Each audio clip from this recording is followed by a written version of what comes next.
ان اللہ حرم بیع الخمر والمیتۃ والخنزیر والاسنام۔ اے میرے صحابہ، اللہ تعالیٰ نے شراب کی خرید و فروخت کو حرام کر دیا،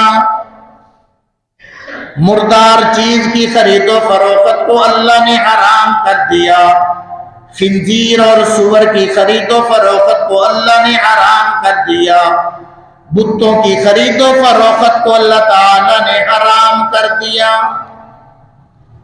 آؤ نظر جائزہ تو لو، آج شراب کی خرید و فروخت عام ہے۔ اسلامی ملک میں شراب کی خرید و فروخت کے پرمٹ دیے جا رہے ہیں، حکومتی سرپرستی میں شراب کی خرید و فروخت عام ہو رہی ہے۔ میاں جب حرام کے طریقوں سے روزی کمائیں گے، اس ذریعے سے پلنے والی اولاد کبھی فرما بردار نہ ہوگی۔ آج مردار کی خرید و فروخت ہو رہی ہے، جو جانور مر جاتا ہے وہ پلانٹوں کی طرف لے جا کر فروخت کر دیا جاتا ہے۔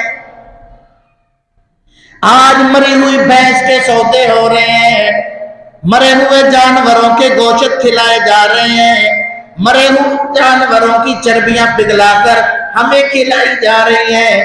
تو میرے بھائی، یہ وہی تو ہے جس سے رسول اللہ نے منع کر دیا۔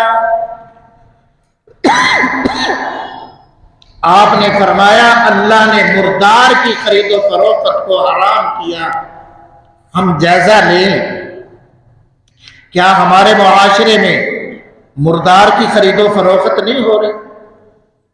مردہ چیزوں کی خرید و فروخت نہیں ہو رہی؟ منوں کے من جو ہے وہ مردہ گوشت، حرام کا گوشت پکڑا جا رہا ہے۔ وہ کن کو کھلایا جا رہا ہے؟ ہم مسلمانوں کو۔ کھلانے والے کون ہیں؟ مسلمان۔ کھانے والے کون ہیں؟ مسلمان۔ صرف مقصد پیسہ کمانا، بس۔ کن ذرائع سے کما رہے ہیں، کن ذرائع سے آ رہا ہے، اس طرف توجہ کرنے کو تیار نہیں ہے۔ تو رسول پاک صلی اللہ علیہ وسلم نے فرمایا، اے میرے صحابہ، اللہ نے مردار کی خرید و فروخت کو حرام کر دیا، سور اور خنزیر کی خرید و فروخت کو اللہ نے حرام کر دیا۔ بعض جگہوں پر سور کا، خنزیر کا شکار کر کے ان کو مار کر بیچا جاتا ہے، اس سے بھی رسول اللہ نے منع فرما دیا۔ ذرا بازاروں کا چکر تو لگاؤ، تمہیں کپڑے کی دکانوں پر بت کھڑے ہوئے نظر آئیں گے۔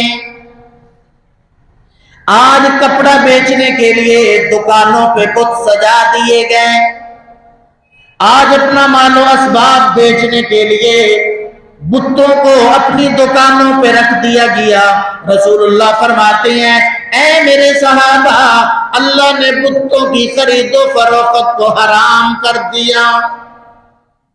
ہم نے بتوں کے ذریعے پیسہ کمانے کو جائز سمجھ لیا، بتوں کے ذریعے گاہک کو اپنے قریب کرنے کا ذریعہ بنا لیا۔ جن چیزوں سے اللہ کا پیغمبر روک گیا، آج ہم انہی چیزوں کے پیچھے پڑے ہوئے ہیں۔ پھر شکوہ یہ ہے کہ اللہ ہماری دعائیں قبول نہیں کرتا۔ ذرا ہم اپنے حالت کا بھی تو جائزہ لینا۔ صرف بیٹھ کر اللہ کے شکوے شکایتیں کافی نہیں ہے۔ اللہ کے بارے میں بات کرتے ہوئے سوچ سمجھ کر زبان سے جملہ نکالا کرو۔